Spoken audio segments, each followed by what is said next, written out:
सिन्दूरारुणविग्रह त्रिनयना माणिक्यमौलिस्फुरत् तारानायकशेखरां स्मितमुखी मापीनवक्षोरुहाम् पाणिभ्यामलिपूर्णरत्नचषकं रक्तोत्पलं बिभ्रति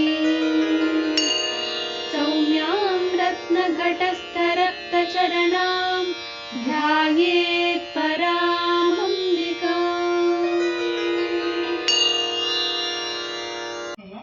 ಆಯಾಯ ಸ್ಥಳದ ಧ್ಯಾನದಿಂದ ನಮಗೆ ವಿಶಿಷ್ಟವಾದ ಲಾಭ ದೊರಕುತ್ತೆ ಅನ್ನೋದನ್ನ ಹೇಳ್ತಾ, ಅದಕ್ಕಾಗಿ ತಾಯಿಯ ದಿವ್ಯಮಂಗಳ ವಿಗ್ರಹದ ಸ್ವರೂಪವನ್ನು ಪರಿಚಯ ಮಾಡಿಕೊಡ್ತಾ, ಶರೀರದ ಕಿರೀಟ ಭಾಗದಿಂದ ಬರ್ತಾ ಈಗ ನಮಗೆ ಬಂದಿದ್ದೇನಾಗಿತ್ತು? ಕರ್ಪೂರ ವೀಟಿಕಾ ಆಮೋದ. ಕರ್ಪೂರ ವೀಟಿಕಾ ಅನ್ನುವ ಒಂದು ತಾಂಬೂಲ, ವಿಶೇಷವಾದ ಆ ತಾಂಬೂಲ, ಅದನ್ನ ತಾಯಿ ಚರ್ವಣ ಮಾಡಿರುವುದರಿಂದ ಅದರಿಂದ ಹರಡುತ್ತಾ ಇರುವಂತಹ ಆಮೋದ, ಆ ಪರಿಮಳ ಎಲ್ಲಿಯವರೆಗಿದೆಯಪ್ಪ ಅಂದ್ರೆ ದಿಗಂತರ, ದಿಕ್ಕು ದಿಕ್ಕುಗಳನ್ನು ಕೂಡ ಅದು ತುಂಬಿಕೊಂಡಿದೆ. ಕರ್ಪೂರ ವೀಟಿಕಾ ಆಮೋದ. ಅದರಿಂದ ಏನಾಗಿದೆ? ಆ ದಿಕ್ಕು ದಿಕ್ಕುಗಳಲ್ಲಿರುವ ಎಲ್ಲರನ್ನ ತನ್ನ ಕಡೆಗೆ ಆಕರ್ಷಣೆ ಮಾಡಿಕೊಳ್ತಾ ಇದೆ. ಅಂದರೆ ತಾಯಿ ಒಬ್ಬರಿಗೆ ಮಾತ್ರ ತಾಯಿ ಅಲ್ಲ, ತಾಯಿ ಒಂದು ದಿಕ್ಕಿನವರನ್ನ ಮಾತ್ರ ಅನುಗ್ರಹಿಸ್ತಾ ಇರುವವಳಲ್ಲ. ಯಾವ ಯಾವ ದಿಕ್ಕುಗಳಿದೆಯೋ ಆ ಎಲ್ಲ ದಿಕ್ಕುಗಳಲ್ಲಿ ಯಾರು ಯಾರು ವಾಸ ಮಾಡ್ತಾ ಇದ್ದಾರೋ ನಾವು ನೋಡಿದ್ದೆವು.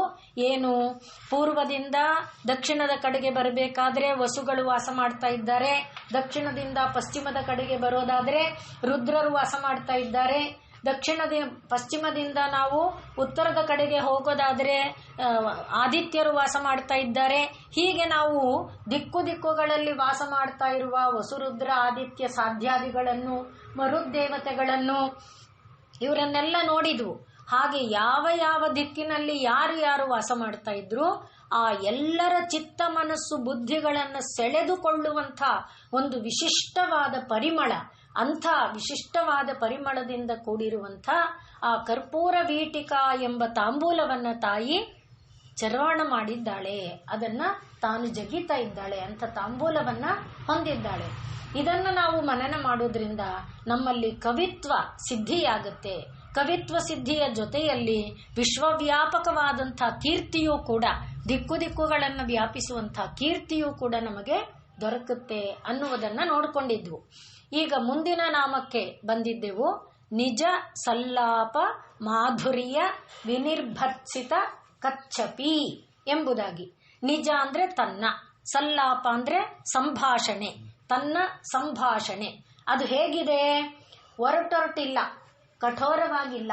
ಶಬ್ದಗಳು ಕಠೋರವಾದ ಶಬ್ದಗಳು, ತಾಯಿಯ ಕಠೋರವಾದ ಶಬ್ದ ಅಂದ್ರೆ ಈಗ ಖ ಘ ಈ ರೀತಿ ಶಬ್ದಗಳಿದೆಯಲ್ಲ, ಅಂಥ ಒಂದು ಶಬ್ದಗಳೂ ಕೂಡ ತಾಯಿಯ ಒಂದು ಸ್ಪರ್ಶ ಮಾಡಿಬಿಟ್ರೆ ಅದು ಮೃದುವೇ ಆಗಿಬಿಡುತ್ತೆ, ಅದು ಮಧುರವೇ ಆಗಿಬಿಡುತ್ತೆ.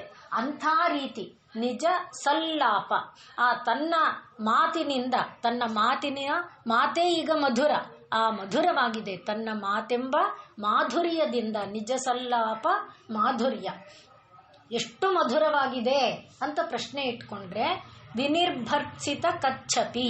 ಕಚ್ಚಪಿ ಎನ್ನುವುದು ಒಂದು ವೀಣೆ. ಆ ವೀಣೆಯ ನಾದದಂತೆ, ವೀಣೆಯ ನಾದವನ್ನೂ ಕೂಡ ಪಕ್ಕಕ್ಕೆ ಸರಿಸುತ್ತೆ.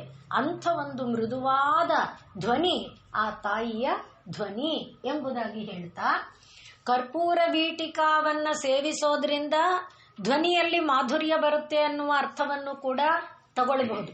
ನಾವು ಮೊನ್ನೆ ನೋಡಿಕೊಂಡಿದ್ವು, ವೀಳೆಯವನ್ನ ಸೇವಿಸುವಾಗ ಆರೋಗ್ಯ ಸಂವರ್ಧನೆಯಾಗುತ್ತೆ, ವಾತ ಮತ್ತು ಕಫ ದೋಷಗಳನ್ನು ಅದು ಪರಿಹಾರ ಮಾಡುತ್ತೆ, ಅದಕ್ಕೋಸ್ಕರ ಅದನ್ನು ಸೇವಿಸಬೇಕು ಅನ್ನುವಂಥದ್ದು ಏನು ಗಮನಿಸಿದ್ವಿ. ಆ ಹಿನ್ನೆಲೆಯಲ್ಲಿ ಇದು ಕಂಠದ ಮಾಧುರ್ಯವನ್ನ ಕೂಡ, ನಮ್ಮಲ್ಲಿ ಒಂದು ವಿಷಯ ಹೇಳ್ತಾರೆ, ಕೋಗಿಲೆಗೆ ಆ ಮಧುರ ಕಂಠ ಎಲ್ಲಿಂದ ಬಂತು ಅಂದ್ರೆ ಅದು ಮಾವಿನ ಆ ರಸ, ಮಾವಿನ ಚಿಗುರುತ್ತಲ್ಲ, ಮಾವು ಚಿಗುರಿದಾಗ ನೀವು ಮಾವಿನ ತೋಪಿನಲ್ಲಿ ಓಡಾಡಿದ್ರೆ ನಿಮ್ಮ ಮೈ ಮೇಲೆಲ್ಲ ಮಧು ಬಿದ್ದಿರುತ್ತೆ, ನಿಮ್ಮ ಮೈಯೆಲ್ಲ ಅಂಟಾಗುತ್ತೆ. ಅಂದ್ರೆ ಅಷ್ಟು ಎಷ್ಟು ಜೇನಿರುತ್ತೆ ಮಾವಿನಲ್ಲಿ. ಆ ಮಾವಿನ ಹೂಗೊಂಚಲಲ್ಲಂತೂ ಅದು ಅರಳುತ್ತಾ ಇದೆ ಅಂದರೆ ನೀವು ಮಾವಿನ ತೋಪಲ್ಲಿ ಓಡಾಡಿದರೆ ಅನುಭವಕ್ಕೆ ಗೊತ್ತಾಗುತ್ತೆ. ಅಂಥ ಒಂದು ಮಧುವನ್ನ ಅದು ಸೇವಿಸುತ್ತೆ ಕೋಗಿಲೆ. ಆದ್ರಿಂದಲೇ ಅದರ ಕಂಠ ಅಷ್ಟು ಮಧುರವಾಗಿದೆ ಅಂತ ಹೇಳ್ತಾರಲ್ಲ, ಹಾಗೆ ಇಲ್ಲಿ ತಾಯಿ ಈ ಕರ್ಪೂರ ವೀಟಿಕ ಅನ್ನುವುದನ್ನ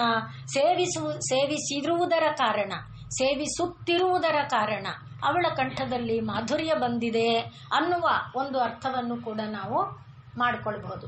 ಆ ಮಾಧುರ್ಯ ಎಂಥ ಮಾಧುರ್ಯ ಅಪ್ಪ ಅಂತ ಕೇಳಿದ್ರೆ ವೀಣೆಯ ಮಧುರನಾದವನ್ನ ಮೀರಿಸುವಂಥ ಒಂದು ಮಾಧುರ್ಯ. ಮೊದಲಿಗೆ ವೀಣಾನಾದವನ್ನ, ಸಾಧಾರಣ ವೀಣಾನಾದ ನೀವೆಲ್ಲ ಕೇಳಿರ್ತೀರಿ, ಎಷ್ಟೊಂದು ವಾದ್ಯಗಳಿದೆ. ಈಗ ವಯಲಿನ್ ಇದೆಯಲ್ಲ, ವಯಲಿನ್ ನಾದಕ್ಕೂ ವೀಣಾನಾದಕ್ಕೂ ವ್ಯತ್ಯಾಸ ಇದೆ. ವಯಲಿನ್ದು ಸಣ್ಣ ನಾದನೇ, ಆದರೆ ವಯಲಿನ್ ನಾದನ ವೀಣಾನಾದನ ಪಕ್ಕ ಪಕ್ಕ ಇಟ್ಟು ಕೇಳಿದ್ರೆ ನಿಮಗೆ ವ್ಯತ್ಯಾಸ ಗೊತ್ತಾಗುತ್ತೆ. ವೀಣೆಯ ನಾದ ಮಂದ್ರವನ್ನ ನುಡಿಸಿದರೂ ಕೂಡ, ಅಂದ್ರೆ ಈ ತಾರಸ್ಥಾಯಿ ಬಿಡಿ, ತಾರಸ್ಥಾಯಿಯಿಂದ ಮಂದ್ರ ಸ್ಥಾಯಿಯಲ್ಲಿ ನುಡಿಸಿದಾಗ್ಲೂ ಅಲ್ಲಿ ಬರುವುದು ಮಧುರವಾದ ಒಂದು ಶಬ್ದನೇ. ಆದ್ರಿಂದ ಮಾಮೂಲಿ ವೀಣೆ ಇದು. ನಾವು ಹಿಂದೆ ನೋಡ್ಕೊಂಡಿದ್ದೇವೆ, ಪರಬ್ರಹ್ಮ ತತ್ವ ಒಂದು ದೊಡ್ಡ ನಾದವನ್ನ ಒಳಗೊಳ್ಳುವಂಥದ್ದು ಅನ್ನುವ ಉದಾಹರಣೆಯನ್ನ ತಗೊಂಡಾಗ, ಒಂದು ದೊಡ್ಡ ಭೇರಿಯನ್ನ ಬಡಿದರೆ ಭೇರಿ ನಾದದಲ್ಲಿ ಚಮಚ, ತಟ್ಟೆ, ಇದು ಸೂಜಿ ಬಿದ್ದ ಎಲ್ಲ ಶಬ್ದ ಲೀನ ಆಗಿ ಹೋಗುತ್ತೆ. ಅಂದ್ರೆ ಅಂಥ ಒಂದು ದೊಡ್ಡ ನಾದ ಸ್ವರೂಪ ತಾಯಿಯದು ಅಂತ ಒಂದು ಬಾರಿ ನಾವು ನೋಡ್ಕೊಂಡಿದ್ದೇವೆ.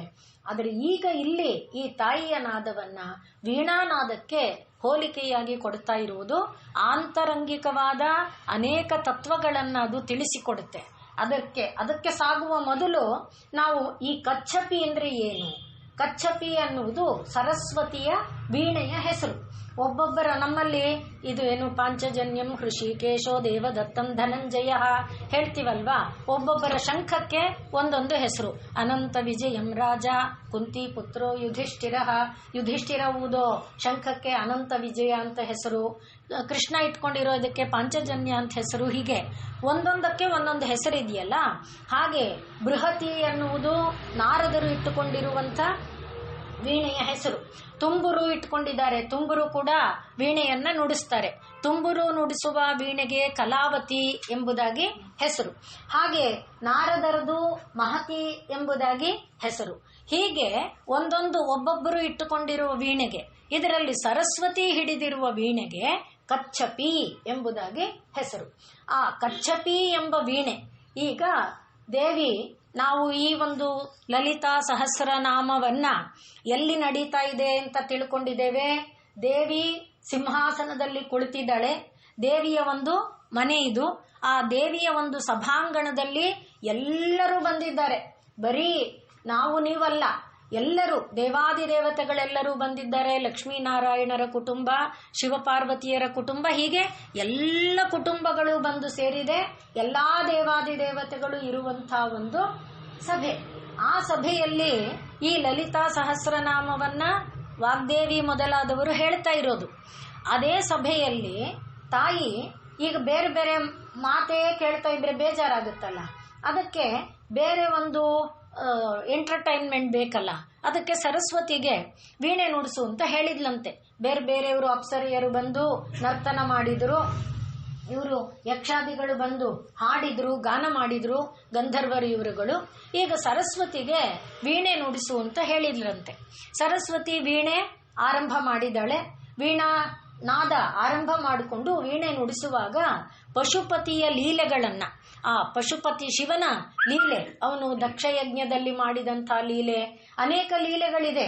ಹೇಗೆ ನಾವು ವಿಷ್ಣುವಿಗೆ ಅನೇಕ ಅವತಾರಗಳಲ್ಲಿ ಅವನು ಮಾಡಿದ ಅನೇಕ ಲೀಲೆಗಳನ್ನ ನೋಡ್ತೇವೆ, ಹಾಗೆ ಅನೇಕ ಲೀಲೆಗಳನ್ನ, ಪಶುಪತಿಯ ಲೀಲೆಗಳನ್ನ ಅವಳು ನುಡಿಸ್ತಾ ಇದ್ದಾಳೆ. ಆ ಗಾನ ಮಾಧುರ್ಯಕ್ಕೆ ತಲೆದೂಗುತ್ತಾ ಅವಳಿಗೆ ತಲೆದೂಗುತ್ತಾ ಇದ್ರೆ ಅವಳ ಈ ತಾಟಂಕ ಅವಳ ಕೆನ್ನೆಯ ಒಳಗೆ ಪ್ರತಿಬಿಂಬಿಸ್ತಾ ಅದರ ಪ್ರಕಾಶ ಆ ಶಿವನ ಒಂದು ಲೀಲಾ ಇದರ ಮೇಲೆ ಬೀಳ್ತಾ ಆ ಸರಸ್ವತಿಗೆ ಒಂದು ಉತ್ಸಾಹ ಕೊಡ್ತಾ ಇತ್ತಂತೆ, ಸ್ಫೂರ್ತಿ ಕೊಡ್ತಾ ಇತ್ತಂತೆ. ಹಾಗೆ ತಾಯಿ ತಲೆದೂಗುತ್ತಾ ಆ ಸರಸ್ವತಿಯ ವೀಣಾಗಾನವನ್ನ ಆಸ್ವಾದನೆ ಮಾಡ್ತಾ ಇದ್ಲಂತೆ.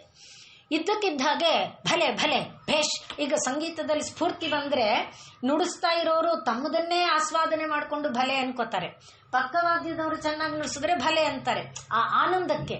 ಹಾಗೆ ತಾಯಿ ಭಲೆ ಭಲೆ ಅಂತ ಹೇಳಿದ್ಲಂತೆ, ಸಾಧು ಸಾಧು ಅಂತ ಹೇಳಿದ್ಲಂತೆ. ಅಷ್ಟಕ್ಕೆ ಇವಳೇನ್ ಮಾಡಿದ್ಲಂತೆ ಸರಸ್ವತಿ, ವೀಣೆಯನ್ನು ಕೆಳಗಿಟ್ಟು ಆ ವೀಣೆ ಗೌಸು ಮುಚ್ಚಿಟ್ಬಿಟ್ಲಂತೆ. ಆಗ ತಾಯಿ ಕೇಳಿದ್ಲಂತೆ, ಯಾಕಮ್ಮ ಅಷ್ಟು ಚೆನ್ನಾಗಿ ನುಡಿಸ್ತಾ ಇದೆಯಲ್ಲ, ನುಡಿಸಬಹುದಲ್ಲ ಅಂತ ಕೇಳಿದ್ಲಂತೆ. ಇಲ್ಲಮ್ಮ, ನನ್ನ ವೀಣಾ ನಾದ ಏನು ನುಡಿತಿತ್ತು ಅದಕ್ಕಿಂತ ಸುಂದರವಾದ ಗಾನ ಮಾಧುರ್ಯ ಸಾಧು ಸಾಧು ಅಂತ ನೀ ಹೇಳಿದ್ಯಲ್ಲ, ಆ ಗಾನ ಕೇಳಿದ್ದಾಕೆ ಎರಡೇ ಶಬ್ದ ಸಾಧು ಸಾಧು, ಅದೇ ಆ ಗಾನ ಮಾಧುರ್ಯ ತುಂಬಿದೆಯಮ್ಮ. ನನ್ನ ವೀಣಾನಾದಕ್ಕಿಂತಲೂ ಕೂಡ ಒಂದು ವಿಶೇಷವಾದ ಪ್ರಭಾವ ಆ ನಾದ ತರಂಗ ಮಾಡ್ತಾ ಇದೆ. ಆ ನಾದ ತರಂಗಕ್ಕೆ ನಾನು ಧಕ್ಕೆ ತರಕ್ಕೆ ಇಷ್ಟಪಡಲ್ಲ. ಯಾರು ಶ್ರೋತೃವರ್ಗ ಇದ್ದಾರೆ ಅವರು ಆ ನಾದ ತರಂಗದಲ್ಲಿ ಮುಳುಗಲಿ, ಆ ನಾದ ತರಂಗದ ಮಾಧುರ್ಯವನ್ನ ಅವರು ಸೇವಿಸಲಿ, ಅದರಲ್ಲಿ ಅವರು ತಲ್ಲೀನರಾಗಿ ನಿನ್ನೊಳಗೆ ಒಂದಾಗುವಂತಾಗಲಿ, ಅದಕ್ಕೋಸ್ಕರ ನಾನು ಇದನ್ನು ಮುಚ್ಚಿದೇನಮ್ಮ ಅಂತ ಹೇಳಿದ್ಲಂತೆ. ಇದು ನಮಗೆ ಸೌಂದರ್ಯ ಲಹರಿಯಲ್ಲಿ ಶಂಕರಾಚಾರ್ಯರು ಕೊಟ್ಟಿರುವಂಥ ಒಂದು ಭಾಗ. ವಿಪಂಚ್ಯಾ ಗಾಯಂತಿ ವಿವಿಧಂ ಅಪದಿಶಾಂ, ಅವಳು ನಾನಾ ವಿಧವಾದಂಥ ಶಿವನ ಲೀಲೆಗಳನ್ನ ವಿಪಂಚ್ಯಾ ಗಾಯಂತಿ ವೀಣೆ ನುಡಿಸ್ಕೊಳ್ತಾ ವಿವಿಧವಾದ ಅಪದಾನಂ ಪಶುಪತೇಹೆ, ಶಿವನ ಗಾನವನ್ನ ಮಾಡ್ತಾ ಇದ್ದಾಳಂತೆ, ಶಿವನ ಲೀಲೆಯನ್ನೆಲ್ಲ ನುಡಿಸ್ತಾ ಇದ್ದಾಳೆ. ಹಾಗೆ ನುಡಿಸ್ತಾ ಇರುವಾಗ ಇವಳು ಚಲಿತ ಶಿರಸ, ತಲೆ ದೂಗುತ್ತಾ ಭಲೆ ಭಲೆ ಅಂತ ಚಲಿತ ಶಿರಸ ಸಾಧು ವಚನೆ, ಒಳ್ಳೇದು ತುಂಬಾ ಚೆನ್ನಾಗಿದೆಯಮ್ಮ ಅಂತ ಏನೋ ಆನಂದ ಮತ್ತತೆಯಲ್ಲಿ ತಾಯಿ ಹೇಳಿಬಿಟ್ಲು. ಹಾಗೆ ಆ ತಾಯಿ ಆಡಿದ ಮಾತು ಏನಾಯ್ತು ಅಂತ ಕೇಳಿದ್ರೆ, ತದೀಯೈಹಿ ಮಾಧುರ್ಯೈಹಿ, ಅವಳಾಡಿದ ಆ ಮಧುರ ಮಾತು. ಸಾಧು ಅನ್ನುವಾಗ ಧಾನು ಕರ್ಕಶ, ಸಂಸ್ಕೃತದಲ್ಲಿ ಶ ಶ ಸ ಅಷ್ಟನ್ನು ಕರ್ಕಶ ವರ್ಣ ಅಂತ ಕರೀತಾರೆ, ಆದರೆ ಅದೂ ಕೂಡ ಮಧುರವಾಗಿತ್ತಂತೆ. ಆದ್ರಿಂದ ಅವಳೇನು ಮಾಡಿದ್ಲಂತೆ, ತಂತ್ರಿ ಕಲರವಾಂ, ಮಂಜುಳವಾದ ತನ್ನ ತಂತಿಯ ಮಂಜುಳನಾದಕ್ಕೂ ಮೀರಿದ ಆ ಮಂಜುಳ ನಾದವನ್ನ ಕೇಳಿ ಅವಳು ನಿಜಾಂ ವೀಣಾಂ, ತನ್ನ ವೀಣೆಯನ್ನ ಮುಚ್ಚಿಬಿಟ್ಟಳು. ನಿಚುಲಯತಿ ಚೋಲೇನ, ಬಟ್ಟೆ ಚೋಲ, ಚೋಲದಿಂದ ನಿಚುಲಯತಿ ಮುಚ್ಚಿಬಿಟ್ಟಳು ಅಂತ ಹೇಳ್ತಾರೆ. ಅದು ಇಲ್ಲಿ ನಿಜ ಸಲ್ಲಾಪ ಮಾಧುರ್ಯ ವಿನಿರ್ಭರ್ಚಿತ ಕಚ್ಚಪಿ, ಸರಸ್ವತಿಯ ವೀಣಾ ಮಾಧುರ್ಯವನ್ನು ಕೂಡ ಮೀರಿಸುವಂಥ ಮಾಧುರ್ಯ ಉಳ್ಳಂಥ ಶಬ್ದ ಉಳ್ಳವಳು ಈ ತಾಯಿ ಅನ್ನುವುದು ಇದರ ಅರ್ಥ. ಆದರೆ ಇದರ ಹಿನ್ನೆಲೆಯಲ್ಲಿ ಈ ಒಂದು ತತ್ವ ಇದೆ. ಏನು? ಶಿವನ ಲೀಲೆ, ಶಿವನ ಲೀಲೆಯನ್ನು ಮೀರಿದ, ಶಿವನ ಲೀಲೆ ಏನು ಮಾಡುತ್ತೆ? ಜಗತ್ತನ್ನ ಪಾವನಗೊಳಿಸುತ್ತೆ. ಪರಮಾತ್ಮ ಯಾಕೆ ಲೀಲೆ ಅವತಾರಗಳನ್ನು ಮಾಡ್ತಾನೆ? ಜಗತ್ತನ್ನ ಪಾವನಗೊಳಿಸುವುದಕ್ಕೆ, ಒಂದು ಜಗತ್ತಿನಲ್ಲಿ ಇರುವಂತಹ ಕಷ್ಟಗಳನ್ನೆಲ್ಲ ದೂರ ಮಾಡೋದಕ್ಕೆ, ಎರಡನೆಯದು ಜಗತ್ತಿನಲ್ಲಿ ಭಕ್ತರು ಪರಮಾತ್ಮನ ದಿವ್ಯ ಸಾನ್ನಿಧ್ಯವನ್ನ ಅಪೇಕ್ಷಿಸ್ತಾರೆ.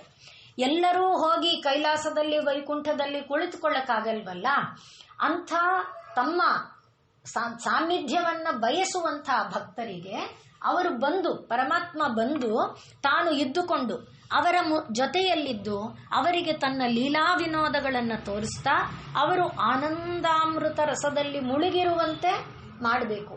ಅದಕ್ಕೆ ಅವನು ಅವತಾರವನ್ನ ಮಾಡ್ತಾನೆ. ಮತ್ತೆ ಇದರ ಮೂಲಕ ಕೊಂಡಾಡಬೇಕಾದ್ರೆ, ಮಾತಿಗೆ ವಿಷಯ ಬೇಕಾದರೆ, ಲೌಕಿಕದ ಮಾತಲ್ಲದೆ ಪರಮಾತ್ಮನ ಮಾತೇ ಆಡಬೇಕಾದ್ರೆ, ಪರಮಾತ್ಮನ ಲೀಲಾ ಮಾತುಗಳಿಗೊಂದು ವಿಷಯ ಬೇಕಲ್ಲ. ಲೋಕದಲ್ಲಿ ಪರಮಾತ್ಮನನ್ನ ಕೊಂಡಾಡಿ ಅಂದ್ರೆ ಏನಂತ ಕೊಂಡಾಡೋದು? ಅದಕ್ಕೆ ವಿವಿಧವಾದ ಲೀಲೆಗಳು ಬೇಕಲ್ಲ. ಅದಕ್ಕಾಗಿ ಪರಮಾತ್ಮ ಅವತಾರ ಮಾಡ್ತಾನೆ. ಒಟ್ಟಿನಲ್ಲಿ ಈಗ ಪರಮಾತ್ಮನ ಅವತಾರದಲ್ಲಿ ಭಕ್ತರ ಶ್ರೇಯಸ್ಸಷ್ಟೇ ಅಲ್ಲ, ಭಕ್ತರ ಶ್ರೇಯಸ್ಸು, ಲೋಕದ ಶ್ರೇಯಸ್ಸು, ಭಕ್ತರಿಗೆ ಆನಂದವನ್ನ ಪ್ರೀತಿಯನ್ನ ಉಂಟು ಮಾಡುವ ಪರಮಾತ್ಮನ ದಿವ್ಯ ಕೃಪಾ ಪ್ರವಾಹ, ಮತ್ತೆ ಜೀವಿಗಳು ಅವನನ್ನು ಕೊಂಡಾಡಲು, ಅವನನ್ನು ಸ್ತುತಿಸಲು ಬೇಕಾದಂಥ ಒಂದು ರೀತಿ. ಇದೆಲ್ಲ ಎಲ್ಲಿದೆ? ಪಶುಪತಿಯ ಲೀಲೆಗಳಲ್ಲಿದೆ. ಆ ಪಶುಪತಿಯ ಲೀಲೆಯನ್ನ ತಾಯಿ ನುಡಿಸ್ತಾ ಇದ್ದಾಳೆ, ಹಾಡ್ತಾ ಇದ್ದಾಳೆ, ಕೊಂಡಾಡ್ತಾ ಇದ್ದಾಳೆ. ಆ ಪಶುಪತಿಯ ಲೀಲೆ ಈ 4 ಪ್ರಭಾವ ಬೀರುತ್ತೆ ಅಂದ್ವಲ್ಲ, ಆ 4 ಪ್ರಭಾವವನ್ನ ತಾಯಿ ಕೇವಲ ಸಾಧು ಅನ್ನುವ 2 ಶಬ್ದದೊಳಗೆ ಕೊಡ್ತಾ ಇದ್ದಾಳೆ. ಅಂದ್ರೆ ಪಶುಪತಿಯ ಲೀಲೆಯಿಂದ ಯಾವ ಕಷ್ಟ ಕಾರ್ಪಣ್ಯಾದಿಗಳು ದೂರವಾಗ್ತಾ ಇತ್ತೋ ಅಂಥ ಕಷ್ಟ ಕಾರ್ಪಣ್ಯಗಳೂ ಕೂಡ ತಾಯಿಯ ಕಂಠದಿಂದ ಬಂದಂಥ ಸಾಧು ಎಂಬ ಶಬ್ದದಿಂದನೇ ದೂರ ಆಗೋಗುತ್ತೆ. ಯಾವ ಪರಮಾತ್ಮನ ದಿವ್ಯ ಸಾನ್ನಿಧ್ಯವನ್ನ ಜೀವಿಗಳು ಬಯಸ್ತಾರೋ ಅಂಥ ಪರಮಾತ್ಮನ ದಿವ್ಯ ಸಾನ್ನಿಧ್ಯ ಸಾಧು ಎಂಬ ತಾಯಿಯ ಮಾತು ಅಷ್ಟರಿಂದಲೇ ದೊರಕುತ್ತೆ. ಆ ಸಾನ್ನಿಧ್ಯದಿಂದ ದೊರಕೋದು ಮತ್ತೇನಿದೆ? ಪರಮಾನಂದ. ಆದ್ರಿಂದ ಮಾಧುರ್ಯ, ಮಧು ಮಧು ಮಧು ಅಷ್ಟೇ. ಆ ಮಾಧುರ್ಯದ ನೆಲೆ ಮುಟ್ಟುಬಿಟ್ಟ ಮೇಲೆ ಇನ್ನೇನಿಲ್ಲ. ಮಧು ಮಧು ಮಧು ನಾವು ನೋಡಿದ್ವಲ್ಲ, ಇಲ್ಲಿ ಈ ಒಂದು ಧಾಮ ಮುಟ್ಟಿಬಿಟ್ಟ ಮೇಲೆ ಇಲ್ಲೆಲ್ಲ ಏನಿದೆ? ಅಸ್ತೋದಯ ಇದೆ, ಅಸ್ತ ಉದಯ ಇದೆ, ಅಸ್ತ ಉದಯಗಳಿದೆ. ಇಲ್ಲಿವರೆಗೂ ಅಸ್ತ ಉದಯ ಇದೆ. ಅದನ್ನ ಮೀರಿದ ನೆಲೆ ಮುಟ್ಟಿಬಿಟ್ಟ ಮೇಲೆ ಇಲ್ಲಿ ಅಸ್ತವೂ ಇಲ್ಲ, ಉದಯವೂ ಇಲ್ಲ. ಯಾವಾಗಲೂ ಬೆಳಕು, ಯಾವಾಗಲೂ ಆನಂದ. ಅಂಥ ಒಂದು ಆನಂದದ ನೆಲೆ, ಆನಂದದ ಸೆರೆ, ಆನಂದದ ಸೆಲೆ, ಆನಂದದ ಪ್ರವಾಹ ಎಲ್ಲ ವಿಭಿನ್ನವಾದ ಅರ್ಥ ಇರುವಂಥದ್ದು. ನೆಲೆ, ಸೆಲೆ, ಸೆರೆ, ಆ ಆಕರ್ಷಣೆ, ಅಂಥ ಒಂದು ಮಧು ಮಧು ಮಧುರಮಯವಾದಂಥ ಒಂದು ಭಾವ ಆ ತಾಯಿಯ ಮಾತಿನಲ್ಲಿದೆ. ಅಂಥ ಮಾತನ್ನ ತಾಯಿ ಯಾರಿಗೆ ಯಾವಾಗ ಕೊಡ್ತಾಳೆ? ತನ್ನ ಭಕ್ತರಿಗೆ ತಾನು ಕೊಡ್ತಾಳೆ. ಭಕ್ತರನ್ನ ಉದ್ಧಾರ ಮಾಡಬೇಕು ಅನ್ನುವಾಗ ಕರುಣಿಸ್ತಾಳೆ. ಆದ್ರಿಂದ ನಿಜ ಸಲ್ಲಾಪ ಮಾಧುರ್ಯ ವಿನಿರ್ಭರ್ಸಿತ ಕಚ್ಚಪಿ. ಇನ್ನು ವೀಣೆಯನ್ನೇ ಹೇಳಿದ್ದು ಯಾಕೆ ಅನ್ನುವಾಗ, ವೀಣೆ ಅಷ್ಟು ಮೃದುವಾದ ಧ್ವನಿ. ಇನ್ನು ಪಿಯಾನೋ ಇತ್ಯಾದಿ ಬೇರೆ ಬೇರೆ ವಯಲಿನ್ಗೆ ಸಂವಾದಿಗಳಾಗಿರುವಂತಹ ಅನೇಕ ವಾದ್ಯಗಳಿದೆ. ತಂತಿ ವಾದ್ಯಗಳು ಅನೇಕ ಇದೆ. ಅದರಲ್ಲಿ ಈಗ ಉಸಿರಿನಿಂದ ನುಡಿಸುವಂತಹ ಸುಶಿರ ವಾದ್ಯಗಳು ಅಂತ ನಾವು ಹೇಳ್ತೇವೆ. ಉಸಿರಿನಿಂದ ನುಡಿಸುವಂಥ ವಾದ್ಯಗಳು, ನಾಗಸ್ವರ, ಕೊಳಲು ಇತ್ಯಾದಿಗಳಿದೆಯಲ್ಲ, ಅವುಗಳ ಎಲ್ಲವೂ ಕೂಡ ಕರ್ಕಶನೆ. ಅಂದ್ರೆ ಸ್ವಲ್ಪ ಧ್ವನಿಯಲ್ಲಿ ಮಾಧುರ್ಯ ಕಡಿಮೆ ಇರುತ್ತೆ. ಅದರಲ್ಲಿ ತಂತಿ ವಾದ್ಯಗಳಲ್ಲಿ ಮಾಧುರ್ಯ ಸ್ವಲ್ಪ ಹೆಚ್ಚಿದೆ. ಆ ತಂತಿ ವಾದ್ಯಗಳಲ್ಲಿ ಕೂಡ ವೀಣೆಯ ವಾದ್ಯದಲ್ಲಿ ವಿಶೇಷವಾದ ಮಾಧುರ್ಯ ಇದೆ. ಇದು ನೀವು ಎಲ್ಲವನ್ನ ನುಡಿಸಿ ನೋಡಿದಾಗ ನಿಮಗೆ ಗೊತ್ತಾಗುತ್ತೆ. ಹಾಗೆ ಒಂದೇ ಸಲ ಎಲ್ಲ ಸಿಕ್ಬೇಕಂದ್ರೆ ಒಂದು ಕಾಲದಲ್ಲಿ ಜಗನ್ಮೋಹನ ಪ್ಯಾಲೇಸ್ ಅಲ್ಲಿ ಇತ್ತು. ಅದಕ್ಕೆ ಒಂದು ಜಾಗ, ಈಗ ಅಲ್ಲಿ ನುಡಿಸಿ ಕೂಡ ತೋರಿಸ್ತಾ ಇದ್ರು. ಬೇರೆ ಬೇರೆ ಬಗೆ ವೀಣೆಗಳು. ಆ ವೀಣೆ ಒಂದೊಂದು ವೀಣೆ ನುಡಿಸಿದಾಗ್ಲೂ ಕೂಡ ಒಂದು ರುದ್ರ ವೀಣೆ, ಇನ್ನೊಂದು ಬೇರೆ ಬೇರೆ ವೀಣೆಗಳಿದೆಯಲ್ಲ, ಆ ರೀತಿ ಇತ್ತು. ಹಾಗೆ ಈಗ ಗೋಟು ವಾದ್ಯ ಆ ರೀತಿಯಾದ, ಇವಾಗ ನನಗೆ ಗೊತ್ತಿಲ್ಲ, ಅಲ್ಲಿ ಒಂದೇ ಸಲ ಎಲ್ಲ ವಾದ್ಯಗಳನ್ನ ಸುಮ್ಮನೆ ಒಂದೊಂದನ್ನ ಮೀಟಿದ್ರೆ ಅದು ಸಾ ನುಡಿಯುತ್ತೆ. ಆ ಸಾ ಅನ್ನುವ ನುಡಿಯಲ್ಲೇ ನಮಗೆ ಗೊತ್ತಾಗುತ್ತೆ ಅದರ ಸಾಧುತ್ವ. ಅದು ತಾಯಿಯ ಈ ಸಾ ಅನ್ನುವ ಶಬ್ದದಲ್ಲಿ ಏನಿದೆ? ಆ ಮಾಧುರ್ಯದ ಪಾರಮ್ಯ ತುಂಬಿದೆ. ಅಂಥ ಒಂದು ಮಾಧುರ್ಯದ ಪಾರಮ್ಯವನ್ನ ಯಾರು ಅನುಭವಿಸಿದರು ಅಂದ್ರೆ ಯೋಗಿಗಳು ಅನುಭವಿಸೋದಕ್ಕೆ ಸಾಧ್ಯ ಇದೆ. ನಮ್ಮ ಒಂದು ಇದರಲ್ಲಿ ಯೋಗ ವಾಸಿಷ್ಠ ನಾವು ಅವತ್ತು ಹೇಳಿಕೊಂಡ್ವಿ. ಯೋಗ ವಾಸಿಷ್ಠ ಅನ್ನುವುದು ವಸಿಷ್ಠ ಮುನಿಗಳು ರಾಮನಿಗೆ ಉಪದೇಶ ಮಾಡಿದಂಥ ಒಂದು ಗ್ರಂಥ ಅಂತ. ಅದರಲ್ಲಿ ಅನೇಕ ಕಥೆಗಳು ಬರುತ್ತೆ. ಚೂಡಾಲ ಅನ್ನುವವಳು ಒಬ್ಬ ರಾಣಿ. ಆ ಚೂಡಾಲ ಅನ್ನುವವಳು ಶಿಖಿಧ್ವಜ ಎನ್ನುವವನ ಪತ್ನಿ.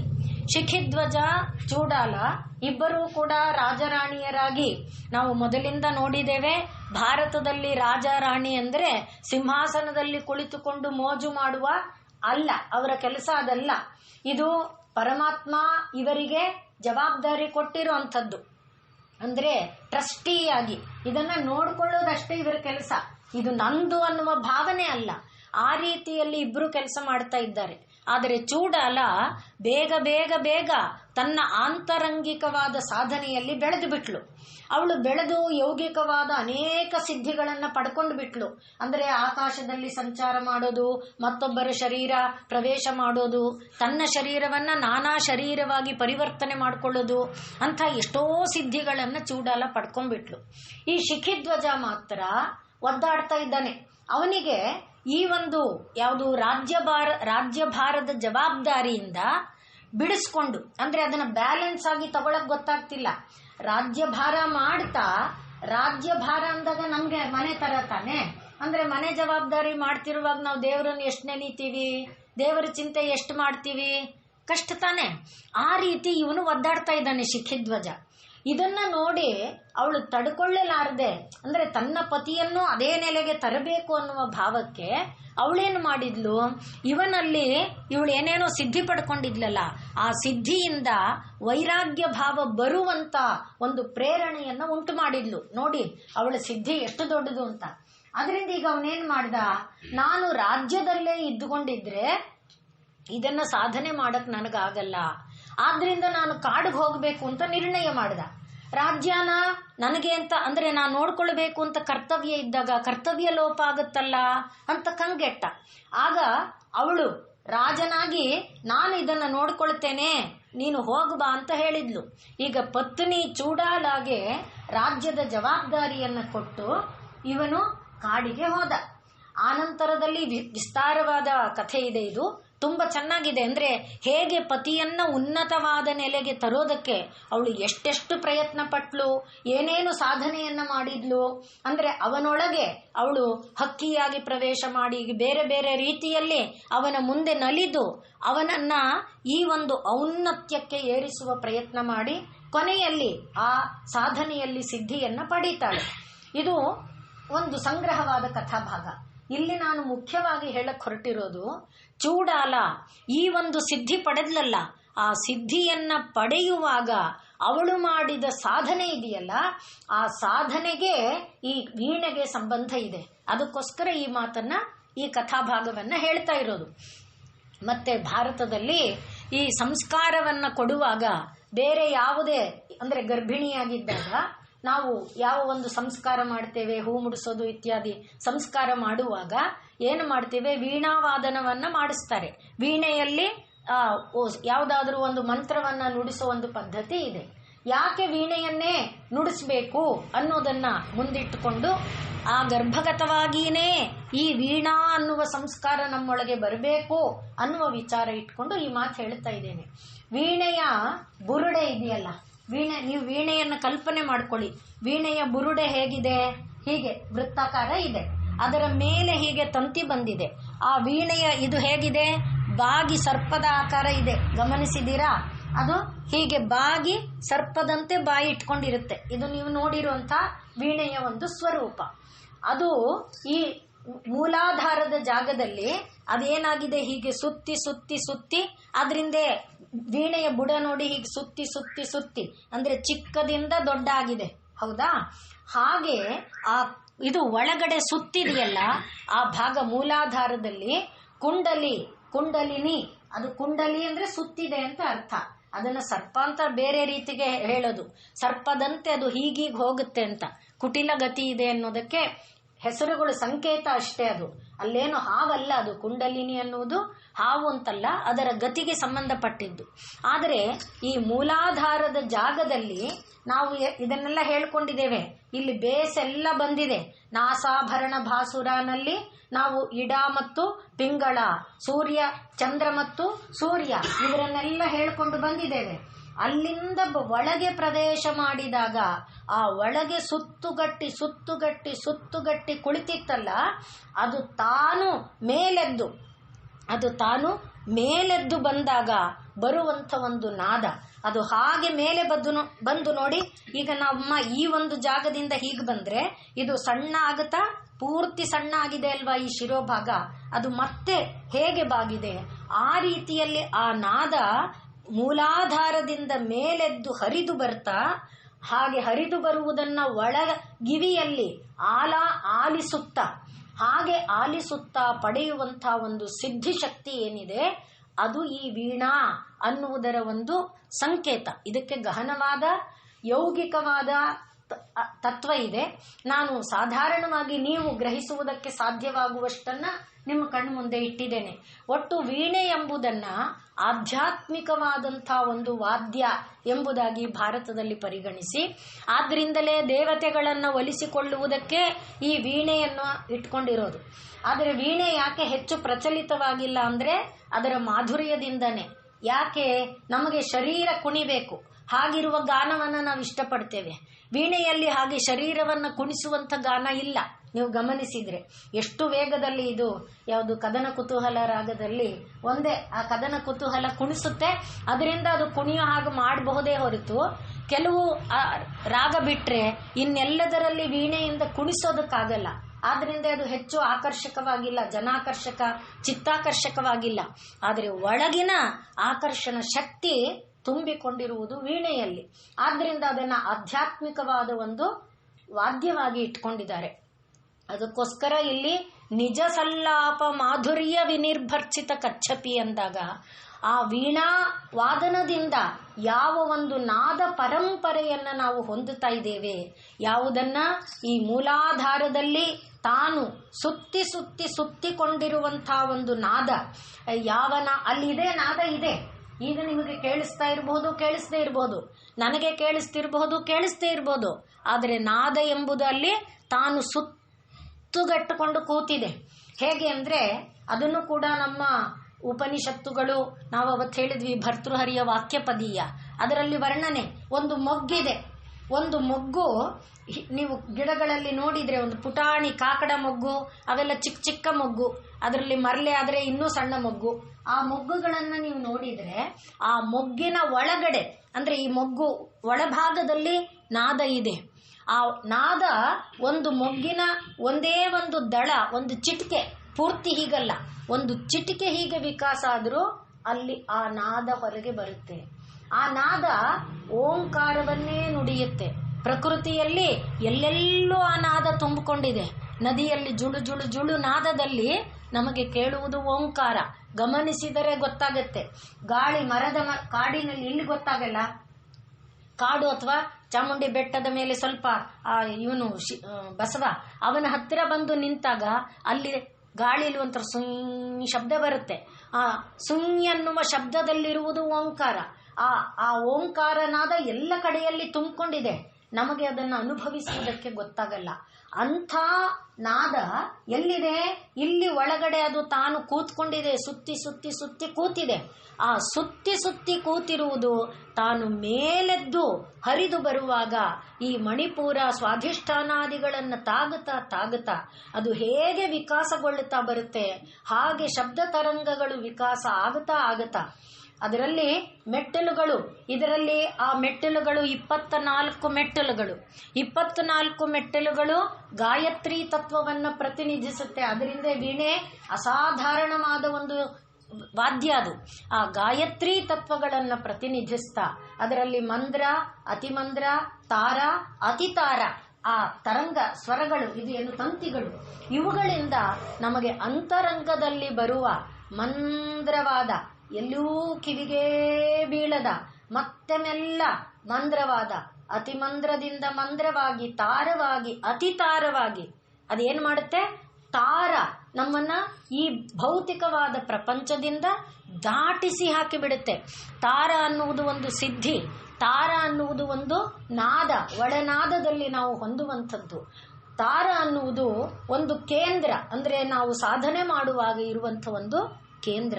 ಇಷ್ಟೆಲ್ಲ ವಿಚಾರಗಳು ಇಲ್ಲಿದೆ. ಆದ್ರಿಂದ ಆ ವೀಣಾ ಅನ್ನುವ ಒಂದು ವಾದ್ಯ ನಿಮ್ಮ ಕಣ್ಣೊಳಗೆ ಬಂದರೆ, ಆ ವೀಣಾ ವಾದ್ಯದಲ್ಲಿ ತಾಯಿಯ ಒಂದು ಮೃದು ನಾದ ತರಂಗ ನಿಮ್ಮ ಹೃದಯದ ಒಳಗೆ ಭಾವಿತವಾದರೆ ಏನು ದೊರಕುತ್ತೆ ಅಂದರೆ, ಪ್ರಾಪಂಚಿಕವಾದ ಎಲ್ಲ ಆಕರ್ಷಣೆಗಳು ದೂರ ಆಗೋಗುತ್ತೆ.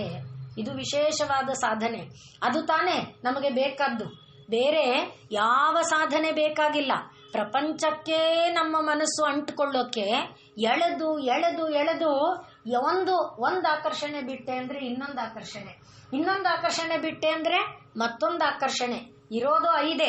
ಅದನ್ನ ನಾವು ಅವತ್ತು ನೋಡಿದ್ವಿ. ಶಬ್ದ, ಸ್ಪರ್ಶ, ರೂಪ, ರಸ, ಗಂಧ.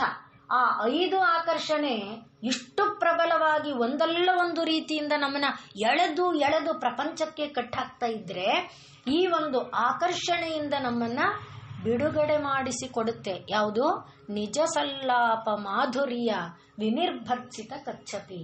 ತಾಯಿ ವೀಣೆ, ಸರಸ್ವತಿಯ ವೀಣಾನಾದ ನಮ್ಮಲ್ಲಿ ಜ್ಞಾನವನ್ನ ಉಂಟು ಮಾಡೋದಾದರೆ, ಪ್ರಾಪಂಚಿಕವಾದ ವಿಷಯವನ್ನ ಪ್ರಪಂಚಾತೀತವಾದ ಪರಬ್ರಹ್ಮ ತತ್ವದ ಜ್ಞಾನವನ್ನು ಉಂಟು ಮಾಡೋದಾದರೆ ತಾಯಿಯ ಮಾತೇನು ಉಂಟು ಮಾಡ್ತಾ ಇದೆ? ಇದೆಲ್ಲನೂ ಆಕರ್ಷಣೆನೆ. ಅಂದ್ರೆ ನನಗೆ ಪರಬ್ರಹ್ಮ ಬೇಕು, ಪರಬ್ರಹ್ಮ ಜ್ಞಾನ ಬೇಕು ಅನ್ನೋದು ಆಕರ್ಷಣೆನೆ.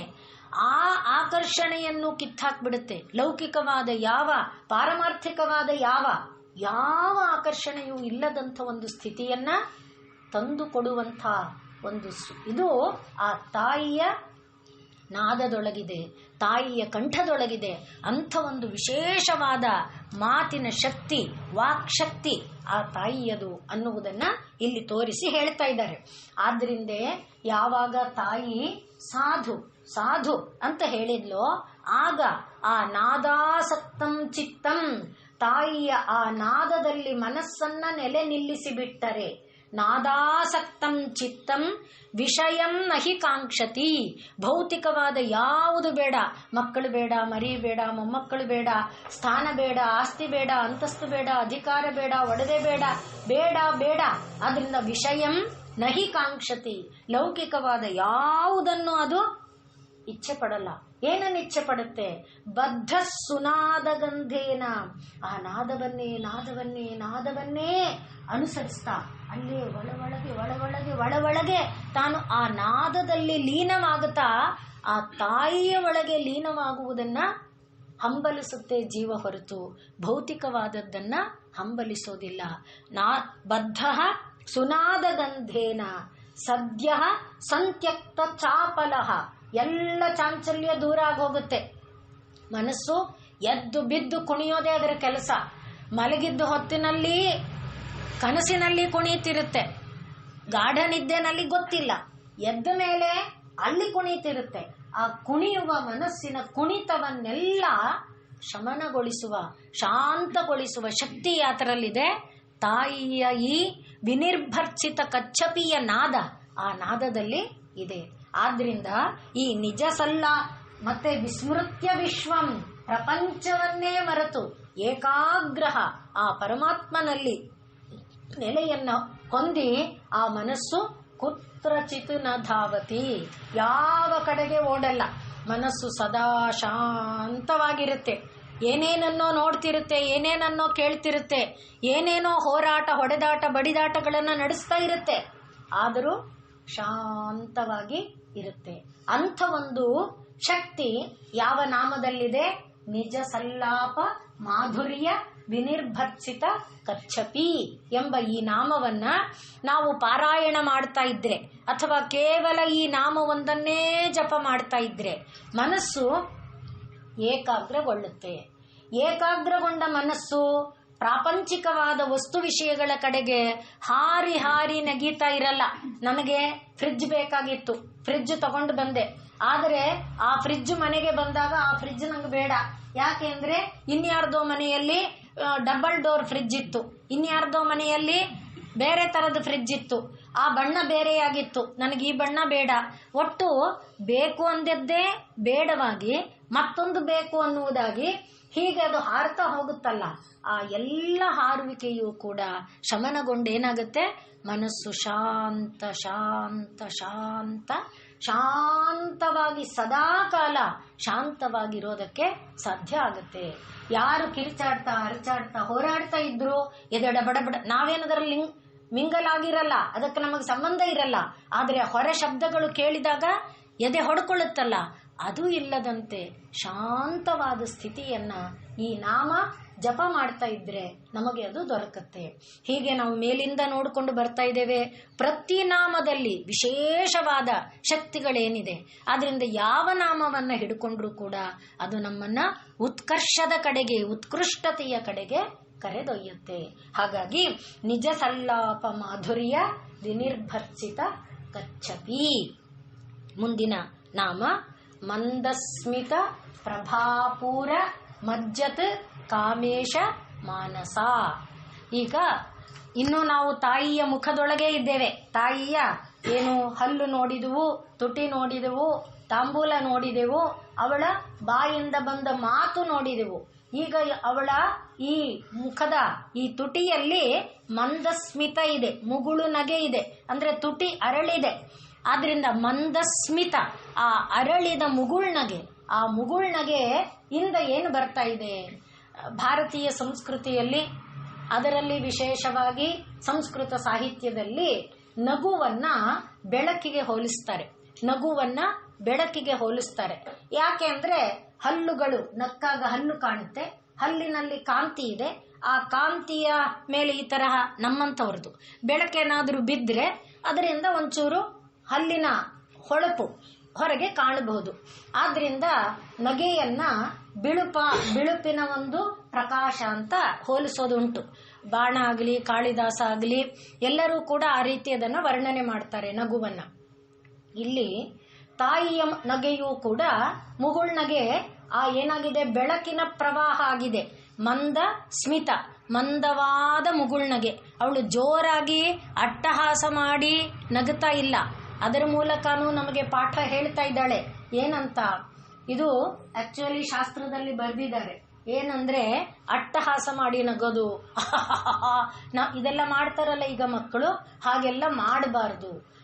ನಗೋದಿದ್ರು ಕೂಡ ಅದರಲ್ಲಿ ವಿಶೇಷವಾಗಿ ಸಮೂಹದಲ್ಲಿದ್ದಾಗ ಆ ರೀತಿ ನಮ್ಮ ನಡೆಯನ್ನ, ಅದೇನಂದ್ರೆ ಹಲವಾರು ಜನರನ್ನ ನಮ್ಮೆಡೆಗೆ ಆಕರ್ಷಿಸುತ್ತೆ, ಅದರಿಂದ ಬೇರೆ ಬೇರೆ ದೋಷಗಳು ಉಂಟಾಗುತ್ತೆ.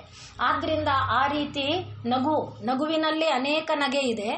ಈ ಮಂದಸ್ಮಿತವನ್ನ ಮಾತ್ರ ವಿಶೇಷವಾಗಿ ಸ್ತ್ರೀಯರಿಗೆ ಹಾಕಿರುವಂತ ನಿಯಮ ಅದು. ಅವರು ಇಟ್ಟುಕೊಂಡಿರಬೇಕೇ ಹೊರತು ಈ ರೀತಿಯಾದ ಹಾಸ, ಅಟ್ಟಹಾಸ, ವಿಕಟಹಾಸ ಇತ್ಯಾದಿ ಹಾಸಗಳನ್ನು ಮಾಡಬಾರದು ಅನ್ನುವುದನ್ನು ತೋರಿಸ್ತಾ ತನ್ನ ಒಂದು ಮಂದಸ್ಮಿತ, ಆ ಮಂದಸ್ಮಿತದಲ್ಲಿ ಏನು ಬರ್ತಿದೆ? ಪ್ರಭಾಪೂರ, ಪ್ರಭೆ, ಬೆಳಕು. ಆ ಬೆಳಕು ಏನಾಗಿದೆ? ಬರೀ ಬೆಳಕಾಗಿ ನಿಂತಿಲ್ಲ, ಪೂರ ಪ್ರವಾಹವಾಗಿ ಹರಿತಾ ಇದೆ. ಮುಂದಕ್ಕೆ ಅದು ಸಾಗುತ್ತಾ ಇದೆ.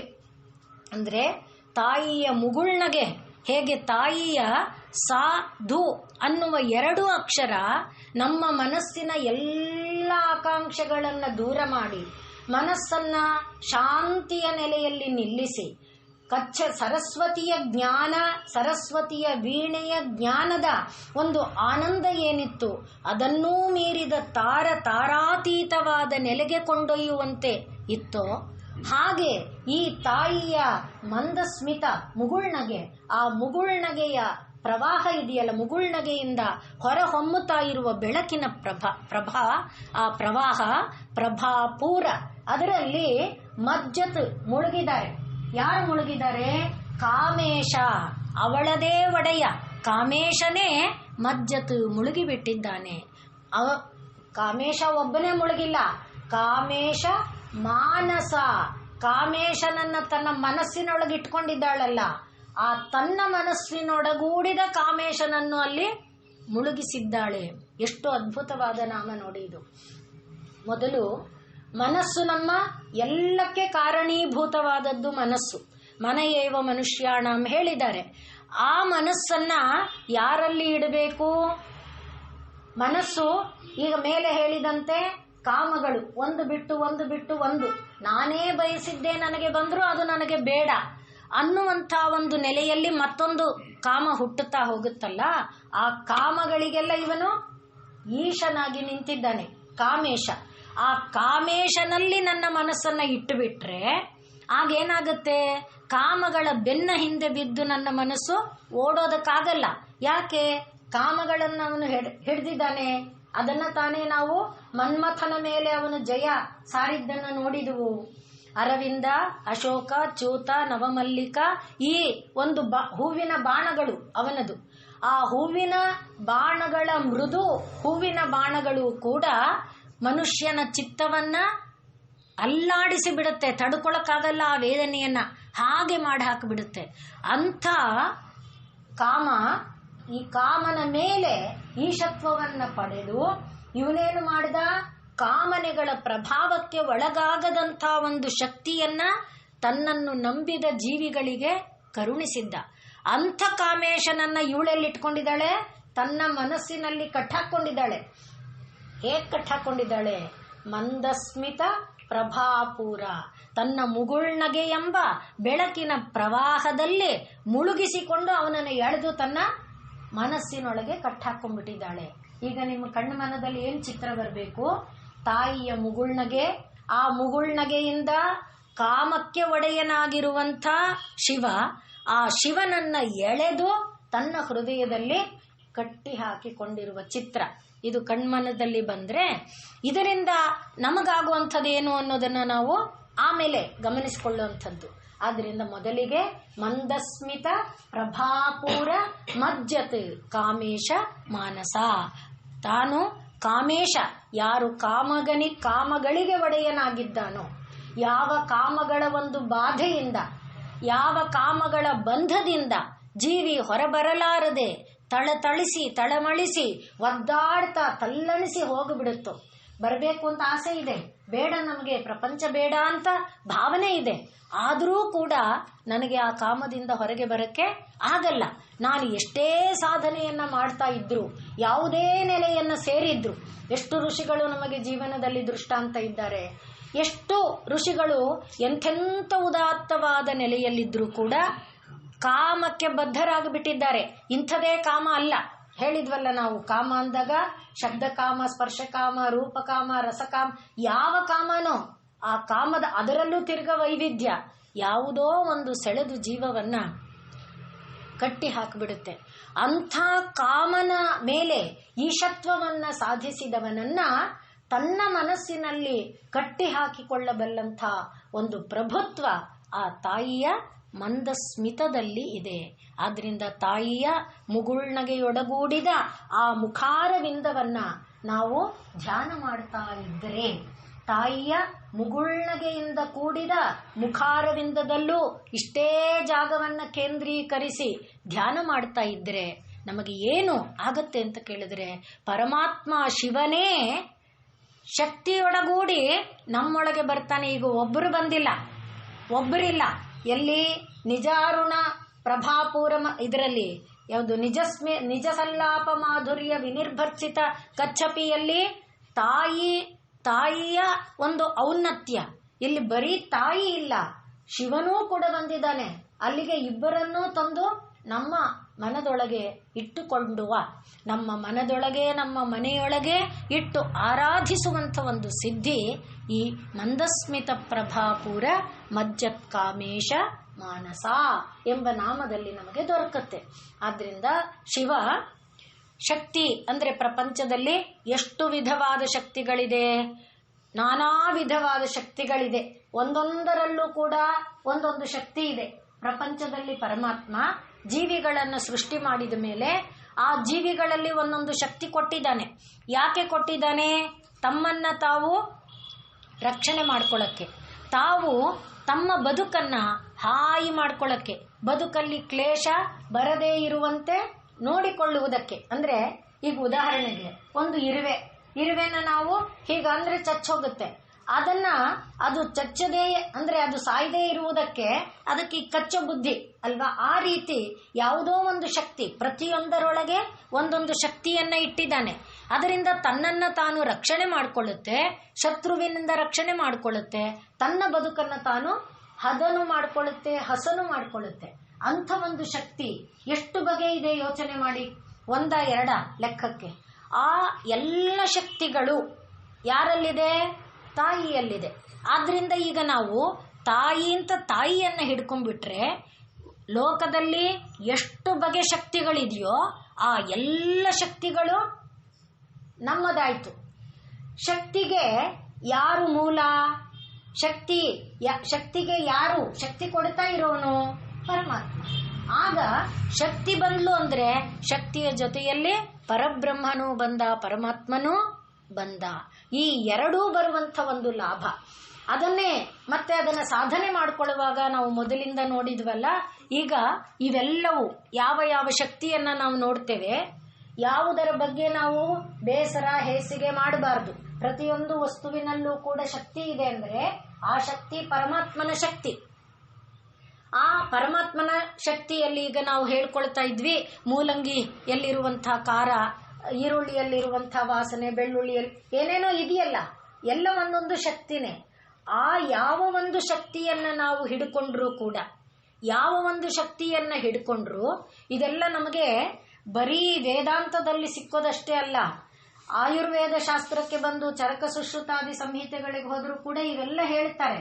ಈಗ ಅದನ್ನ ಹಿಡ್ಕೊಂಡು ನಾವು ಈರುಳ್ಳಿಯ ವಾಸನೆ ಅದನ್ನೇ ಹಿಡ್ಕೊಳ್ಳಿ, ಮುಂದೆ ಸಾಗುತ್ತಾ ಸಾಗುತ್ತಾ ಹೋದರೆ ಆ ವಾಸನೆಯ ಮೂಲ ಅದನ್ನ ಬಿಡಿಸ್ತಾ ಬಿಡಿಸ್ತಾ ಸಾಗಿದ್ರೆ ಅದು ಎಲ್ಲಿಗೆ ಹೋಗಿ ಕರ್ಕೊಂಡೋಗಿ ನಿಲ್ಲಿಸುತ್ತೆ? ಪರಮಾತ್ಮನಲ್ಲೇ ನಮ್ಮನ್ನ ಕರ್ಕೊಂಡು ಹೋಗಿ ನಿಲ್ಲಿಸುತ್ತೆ. ಅದಕ್ಕೆ ಯಾವುದನ್ನ ಬೇಕಾದರೂ ನೀವು ಹಿಡ್ಕೊಳ್ಳಿ, ಅದು ಆ ಶಕ್ತಿ ಎನ್ನುವುದು ತಾಯಿ, ಆ ತಾಯಿ ತನ್ನ ಮೂಲವಾದಂತಹ ಪರಮಾತ್ಮ, ಈ ಎರಡನ್ನ ಸೇರಿಸಿಕೊಡುವಂಥ ಲಾಭ ನಮಗೆ ಇದರಿಂದ ಆಗತ್ತೆ. ಅದಕ್ಕೆ ಈ ಪ್ರಪಂಚದಲ್ಲಿ ಸೂರ್ಯ ಬಂದ ಅಂದರೆ ಸೂರ್ಯ ಬಂದ ಈ ಪ್ರಪಂಚದಲ್ಲಿ ಅನ್ಕೊಳ್ಳೋದು ಬೇಡ, ನಾವಿರುವ ಜಾಗ ಅನ್ಕೊಳ್ಳೋಣ. ಯಾಕೆಂದ್ರೆ ಸೂರ್ಯ ಒಂದು ಕಡೆಯಲ್ಲಿ ಬಂದಾಗ ಒಂದು ಕಡೆಯಲ್ಲಿ ಅಸ್ತನಾಗಿರುವ ಕಥಾಭಾಗ ನೋಡಿದೇವಲ್ಲ. ಅವನು ಬಂದ ಗಳಿಗೆಯಲ್ಲಿ ಒಂದೇ ಕ್ಷಣದಲ್ಲೇ ಅಲ್ವಾ, ಹೀಗೆ ಬಂದ ಅಂದ ತಕ್ಷಣ ಎಲ್ಲ ಬೆಳಕಾಗೋಯ್ತು. ಇಷ್ಟಿಷ್ಟೇ ಬೆಳಕಾಗುತ್ತಾ ಬಂತಾ? ಇಲ್ಲ, ಎಲ್ಲ ಬೆಳಕಾಗೋಯ್ತು. ಎಲ್ಲೆಲ್ಲೂ ಬೆಳಕಿನ ಪ್ರವಾಹ, ಹೌದು ತಾನೆ? ಆ ಬೆಳಕಿನ ಪ್ರವಾಹದಲ್ಲಿ ಯಾರ್ಯಾರಿದ್ದಾರೆ, ಯಾರ್ಯಾರಿಲ್ಲ? ಎಲ್ಲರೂ ಇದ್ದಾರೆ. ಗಿಡ ಮರಗಳಿದೆ, ಬೆಟ್ಟ ಗುಡ್ಡಗಳಿದೆ, ನದಿಗಳಿದೆ, ಹುಲ್ಲು ಇದೆ, ಹುಲ್ಲಿನಲ್ಲಿರುವಂಥ ಸಣ್ಣ ಕೀಟಗಳಿದೆ ಅಲ್ವಾ. ನಮ್ಮ ಪುಸ್ತಕದ ಮೇಲೆ ಇರುವಂಥ ಪುಟಾಣಿ ಒಂದು ಇರುವೆಗೂ ಸಣ್ಣದಾದಂಥ ಕೀಟವೂ ಕೂಡ ಆ ಧೂಳಿನಲ್ಲಿ ಬರುವಂಥ ಎಲ್ಲ ಕಾಣುತ್ತಾ? ಇದು ಕಾಣುತ್ತೆ, ಇದು ಕಾಣಲ್ಲ ಅಂತಿದೆಯಾ? ಅಲ್ಲಿಗೆ ಆ ಪ್ರಭಾಪೂರದೊಳಗೆ ಎಲ್ಲರೂ ಇದ್ದಾರೆ. ಯಾರು? ಮಜ್ಜತ್, ಇವರೆಲ್ಲ ಮುಳುಗಿದ್ದಾರೆ.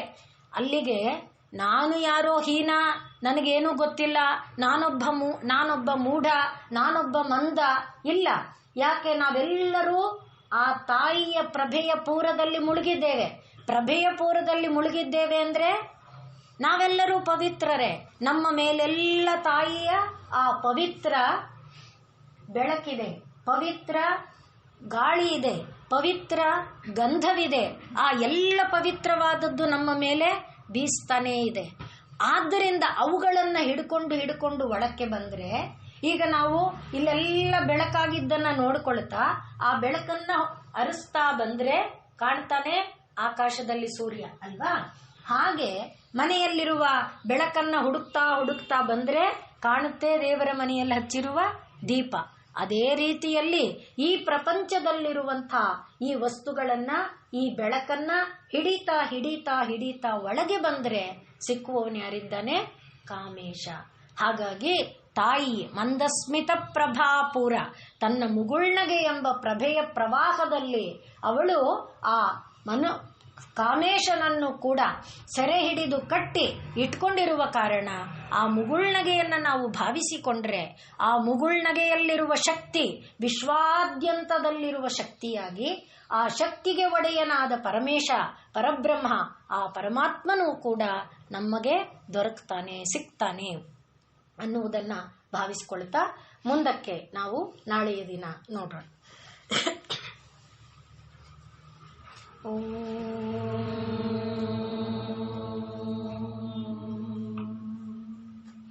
ಪೂರ್ಣಮದ ಪೂರ್ಣಮಿದಂ ಪೂರ್ಣಾತ್ ಪೂರ್ಣಮುದಚ್ಯತೆ ಪೂರ್ಣಸ್ಯ ಪೂರ್ಣಮಾದಾಯ